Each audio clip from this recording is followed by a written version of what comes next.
तो शायद आने वाले मंडे नाइट रॉ के बाद सबकी फटने वाली है। मैं ऐसा क्यों कह रहा हूँ, रोमन रेंज को लेकर एक मेजर अपडेट है और भी काफ़ी सारी न्यूज़ हैं। So hello everyone and welcome back to new video.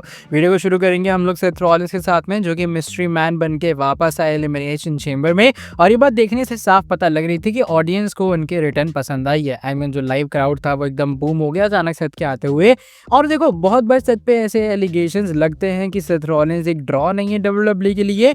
वो जब वर्ल्ड चैंपियन बनते हैं व्यूअरशिप एकदम डाउन चली जाती है, तो वो चीज़ें ना सेथ रॉलिंस के ओवरऑल कैरेक्टर को इम्पैक्ट करती हैं कि हाँ भाई सेथ रॉलिंस एक स्टार हैं, उनकी पॉपुलैरिटी है, बट वो एक ड्रॉ नहीं है। बिकॉज पॉपुलर होने में और एक ड्रॉ होने में बहुत फ़र्क होता है। बट रिसेंटली जो बातें आ रही है सामने, उससे क्लेम पूरी तरीके से गलत साबित होता है। बिकॉज जो सेथ रॉलिंस की एलिमिनेशन चेंबर की कमबैक की वीडियो है, लाइक सबको पता था उसके अंदर सेथ रॉलिंस है, राइट। ये तो बहुत पहले से पता था सबको कि उसके अंदर से सेथ रॉलिंस ही बाहर आएंगे।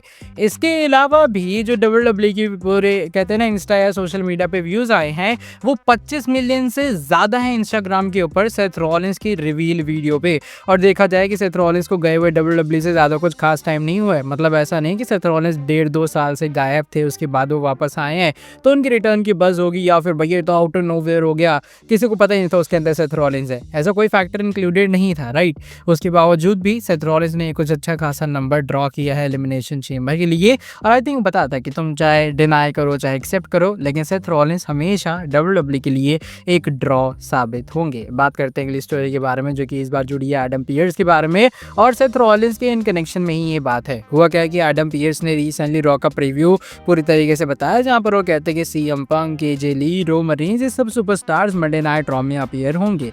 इसी के साथ में एडम पियर्स ने एक मेजर अनाउंसमेंट सेथ रॉलिंस को लेकर की है।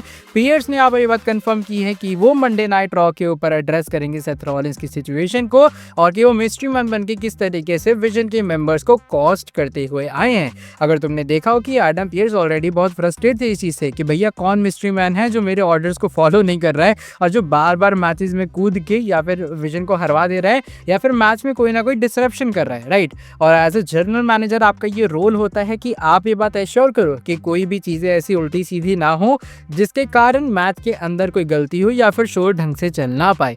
तो इसीलिए सेथ रॉलिंस की मिस्ट्री मैन की सिचुएशन को Adam Pearce Monday night raw में अब एड्रेस करेंगे। अब वहाँ पे वो क्या डिसीजन लेते हैं ये चीज़ देखने लायक होगी।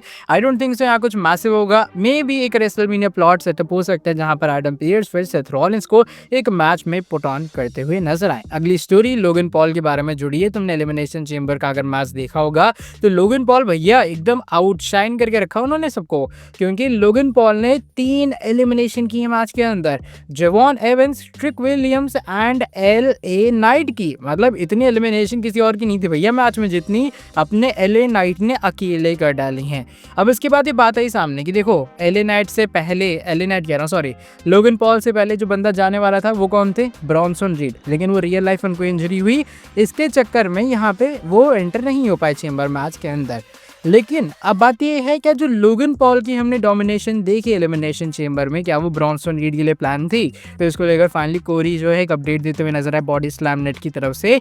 वो ये बात कंफर्म करते हैं कि भैया ये जो ओरिजिनल प्लान्स थे वो ब्रॉन ब्रेकर के लिए पहले थे, यानी कि ब्रॉन ब्रेकर मेंस के एलिमिनेशन चेंबर मैच में एंटर होते, वो 3 लोगों को एलिमिनेट करते, फिर सेथ रॉलिंस आके उन्हें कॉस्ट करते। ब्रॉन ब्रेकर इंजर हुए, कोई बात नहीं, डब्ल्यूडब्ल्यूई को लगा ब्रॉन्सन रीड को ये मौका देंगे। ब्रॉन्सन रीड अब इंजर हुए तो उसके बाद डब्ल्यूडब्ल्यूई को लगा कोई बात नहीं, अब ये मौका लोगन पॉल को देंगे। तो एक तरह का ये जो इंजरी वाला पूरा सिचुएशन है ब्रॉन ब्रेकर और ब्रॉन्सन रीड का, ये ब्लेसिंग इन डिस्गाइज की तरह है अपने लोगन पॉल के लिए कि भैया ऑफ कोर्स ये बेकार चीज़ है कि वो दोनों सुपरस्टार्स इंजर हो गए, लेकिन ये मौका लोगन पॉल को मिला कि भैया वो 3 सुपरस्टार्स को एलिमिनेट करें और अपने डोमिनेशन डब्ल्यूडब्ल्यूई में दिखाए। वैसे मुझे नहीं पता तुम्हें लोगन पॉल पसंद है या फिर नहीं है, लेकिन मैं उस बंदे की डेडिकेशन की बात कहूँगा। तुम देखो उसने कहा था कि वो डब्ल्यूडब्ल्यूई में फुल टाइमर बनेगा और वो बंदा बना भी है, डिस्पाइट बीइंग अ यूट्यूबर या फिर सोशल मीडिया स्टार। उसने ये पूरी चीज़ों को बहुत अच्छे से अडाप्ट किया है और आई थिंक जो हुआ एलिमिनेशन चेंबर में जैसा भी हुआ, मैं खुश हूँ लोगन पॉल को एक अच्छी बुकिंग मिल रही है डब्ल्यूडब्ल्यूई के अंदर। अब बात करते हैं अगली स्टोरी के बारे में, रैंडी ऑर्टन के बारे में जुड़ी है। अब रैंडी ऑर्टन मेंस के एलिमिनेशन चेंबर मैच को जीत चुके हैं। उन्होंने कह डाला कि भैया वो बनेंगे 15 टाइम वर्ल्ड चैंपियन। इसी के बीच में एक वीडियो क्लिप आ रही है सामने। ये वीडियो क्लिप तब की है जब अपने रैंडी ऑर्टन एलिमिनेशन चेंबर के पॉड्स में एंटर हो रहे थे। यहाँ पे वो ट्रिक विलियम्स को कन्फ्रंट करते हैं और वो ट्रिक विलियम्स से हाइट मैच करते हुए नजर आए और वो कहते हैं हाइट मैच करने के बाद कि नहीं भैया तो 6 फुट 5 इंच का तो नहीं है, और वहाँ से रैंडी ऑर्टन तुरंत चले जाते हैं। जिन लोगों को नहीं पता है कि जो ट्रिक विलियम्स हैं वो अच्छी खासी हाइट की तुम्हें देखने में लगती ही हैं, और भी फिलहाल गूगल वगैरह पे काफ़ी जगह पे उनकी जो हाइट है वो 6 फुट 5 इंच डाली गई, इवन WWE की तरफ से। लेकिन रैंडी ऑर्टन यहाँ पे क्रॉस चेक करते हैं इस बात को, क्योंकि रैंडी ऑफकोर्स हल्के से उनसे हाइट में लंबे थे, और ऑर्टन कहते हैं भैया तुम मेरी जितनी हाइट का तो नहीं है। By the way trick Williams ने भी अच्छा परफॉर्म किया मैच में, उनको क्या रिएक्शन मिला था, लेकिन ये कुछ हिलेरियस चीज़ थी जो कि मुझे लगा तुम लोगों के साथ शेयर करनी चाहिए। अब जो हमारी फाइनल स्टोरी है वो किसके बारे में जुड़ी है? OTC रोमन रेंस के बारे में। अब देखो जो रोमन रेंस है वो जिन लोगों को नहीं पता है कल वाले मंडे नाइट रॉ में अपीयर होंगे, ये बात कंफर्म है। एक फुल टाइमर रेंस WWE में तुम्हें देखने के लिए मिलेगा, लेकिन भैया फटने शायद CM पंक की थोड़ी वाली है। मैं ऐसा क्यों कह रहा हूँ? बिकॉज जो स्पेकुलेशंस एंड जो रूमर्स हैं वो इस तरफ इंडिकेशन दे रहे हैं कि WWE एक रूथलेस रोमन रेंस को लाने का प्लान कर रही है। रूथलेस इन द सेंस कि भैया वो एकदम अग्रेसिव होंगे। ऐसा नहीं होगा कि भैया CM पंक ने 2 मुक्का मारा, रोमन रेंस बाहर निकल गए, गायब हो गए, जैसे तुम्हें बीच में देखने के लिए मिल रहा होगा कि भैया रोमन रेंस 1-2 मुक्का मारते हैं सामने वाले का, फिर से ढेर हो जाते खुद ब खुद। ठीक है, वो जो OTC वाली डोमिनेशन थी वो हमने गायब ही देखी है रोमन रेंस की जब से वो चैंपियनशिप हारे हैं। वो ब्रॉन्सन रीड से हार गए थे यार इवन। लेकिन अब बताया जा रहा है कि फाइनली जब CM पंक सामने है, वो बहुत बड़े बेबी फेस स्टार हैं, अभी फिलहाल मंडे नाइट रॉ में एक डिफेंडिंग चैंपियन के तौर पे वो अपना रोल प्ले कर रहे हैं।